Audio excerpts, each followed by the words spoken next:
Hi guys, so today I'm back with a super long overdue update. I have had the baby. She is actually currently now she's 9 weeks and 4 days. So it's been a long time since I've done an update, and Oliver's here. Say hi. He's got nursery this afternoon.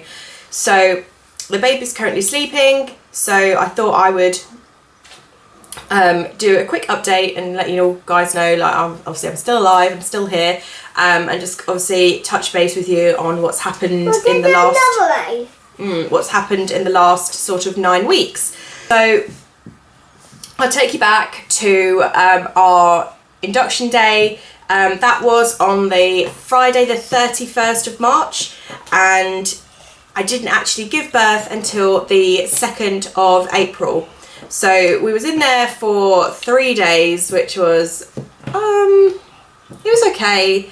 It was very long, and obviously I understand that sometimes these things, they just don't go quickly, or, you know, what you think your plan is going to be. It was my second induction because I had an induction with Oliver, and that was really quick in comparison to little baby girl's birth.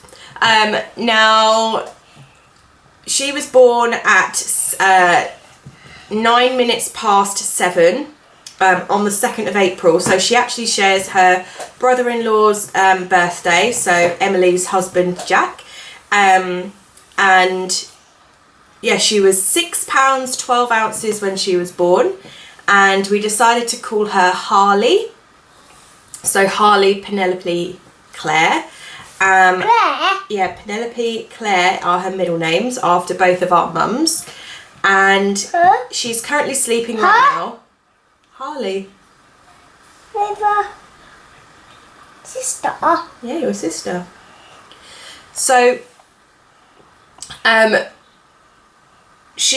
I got her weighed yesterday. I've got her red book here with me. She was born at 6:12, so here's her red book.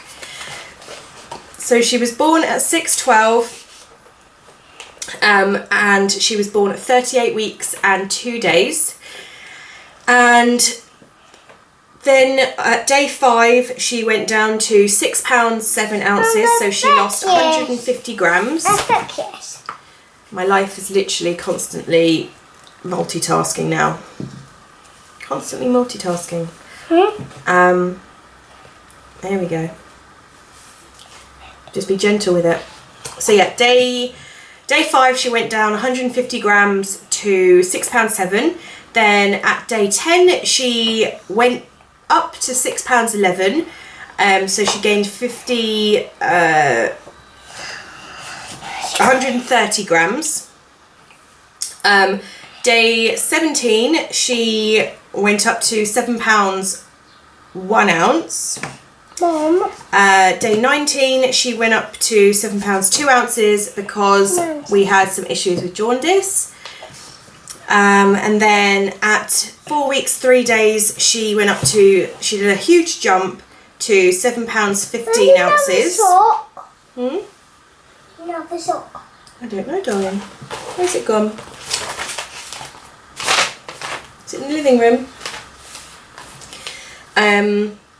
6 weeks and 2 days she went up from 7.15 to 9 pounds 1. And then 8 weeks and 2 days she was 9 pounds 7.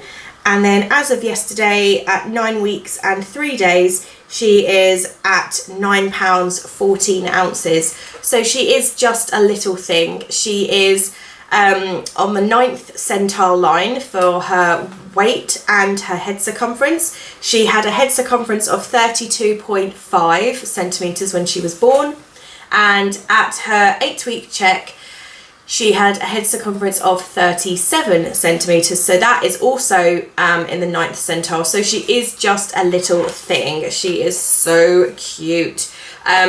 What I'll try and do is add some pictures into this video and maybe a couple of video clips if I can. This time around has been completely different. with Oliver, I did do filming, but I didn't do as much. And I always told myself that I'd do more, and I'd try and obviously improve that and make it better. But with the third child, the transition has been so much easier than when I went from 1 to 2, so Freddie to Oliver. The transition has been so much easier, whether that's because the other children are older and they can help me more, and I've got, you know, a much more supportive partner that is very hands-on. Matt helps with literally everything. He still, to this day, gets up every single night and does the bum changes. That's his job. He does the bum changes, weans her, sort of settles her, and then obviously I'm the feeder. In regards to feeding, I am 100% exclusively breastfeeding. It has had, I have had my issues. I had mastitis within the first week. Obviously, you know, the whole cracked, bleeding nipples. Her latch was extremely poor. She was jaundiced and really lethargic to the point where we actually had to go into hospital for an additional blood test, heel prick blood test, which thankfully came back okay, but it was still traumatic. They still had to take blood from her. And obviously that referral back into hospital was not what I wanted, as any parent wouldn't with a newborn baby. So when she was born, she latched on, and I could tell automatically she was my smallest baby by far. Both the boys were £8.9, she was £6.12, and she was so small. I felt like I was going to break her every time I held her. Obviously I hadn't had a baby in, 3 years. Over 3 years, and you don't lose how to hold a baby or forget how to hold a baby, but you don't realise how small they are when they're first born. So I was petrified of like breaking her and holding her, and we ended up staying in the hospital. She was born on the Sunday evening, so all 3 of my children are Sunday babies. All 3 of them were born on a Sunday, so that's pretty cool, I think. But Harleigh was the first one to be born like in an actual normal time. She was born obviously at 7:09 in the evening, and both the boys were, Freddie was 3 minutes past midnight and Oliver was 2:57 a.m. So it was quite nice to have that evening still. Emily, my sister, was my birthing partner. She did the filming and obviously extra support for me, and she was able to go back home at an unreasonable time. So when she was born, she latched on, but we stayed in hospital from the Sunday night when she was born, and I didn't leave until the Tuesday afternoon, purely because the feeding was just such a, not disaster, but it was just horrendous. She wouldn't latch on. I had to call in, the help, like the midwives and the lactations, support helpers, to help me latch her on. Everything else was absolutely fine. She passed her hearing test eventually, but she did fail it in, I think, her left or her right ear because of the fluid. She was absolutely covered in vernix,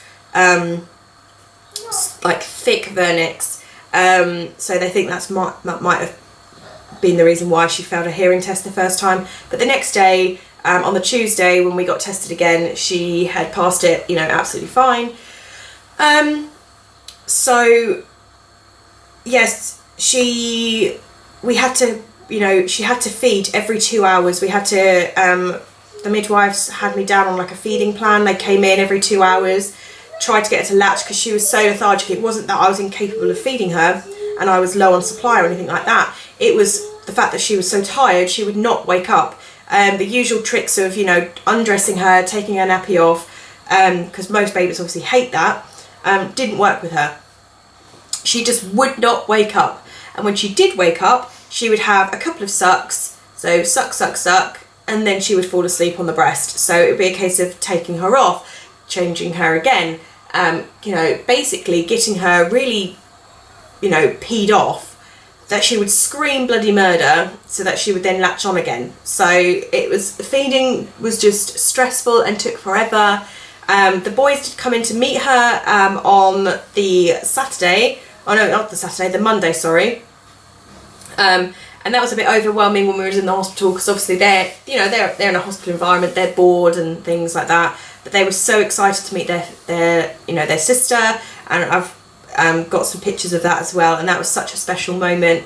They had to manually express my breasts into like little syringes, and like into these like little cups, sterile cups, and then draw it up in the syringe and feed her that way. It was just a nightmare, and because she wasn't feeding feeding enough and feeding, even though we had set alarms for her to feed, she would not wake up to feed and feed on for long enough. So she ended up getting quite badly jaundiced. Luckily, we did escape the sun lamps, so I am thankful for that. Breastfeeding as of right now is going absolutely fine. I haven't had any mastitis issues since then. She feeds for the first sort of until she was, it was until she got to 9 pounds. So when did she get to 9 pounds?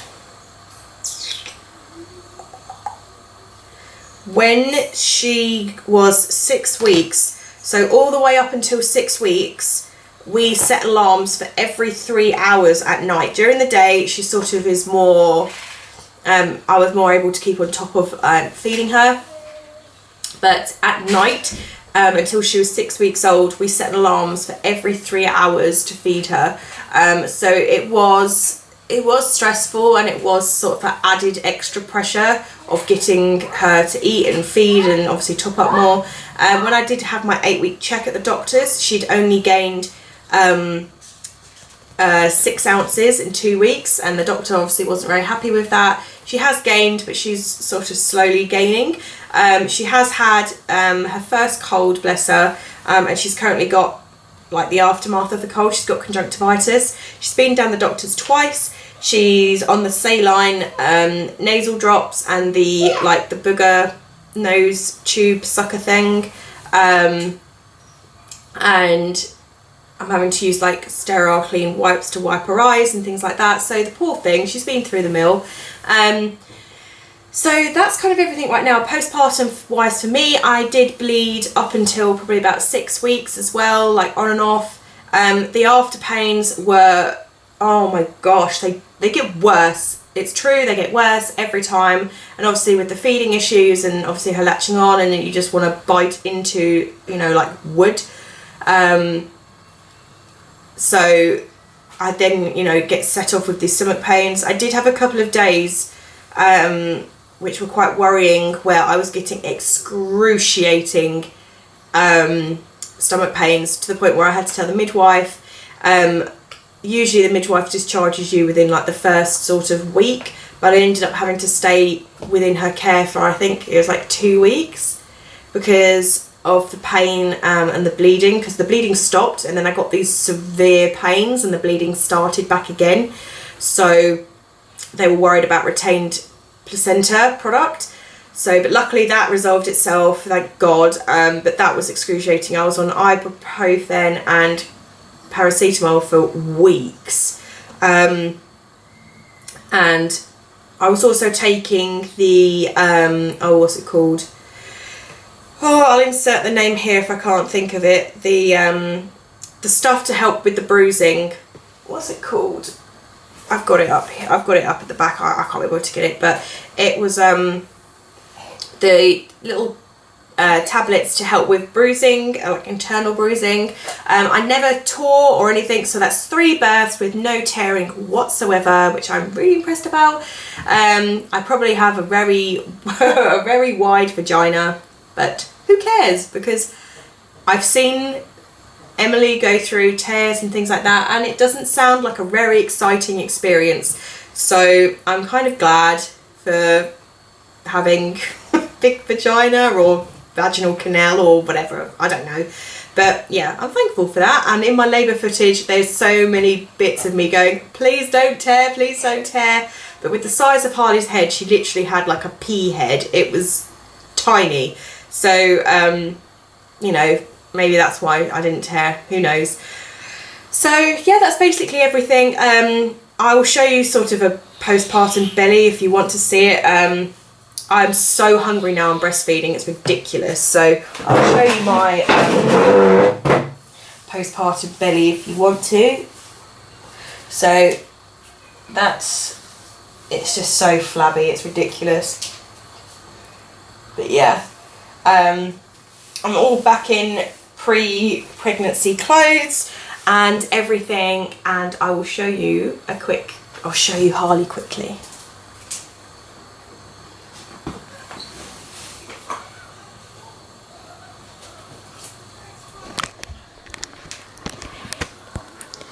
So here's Harleigh.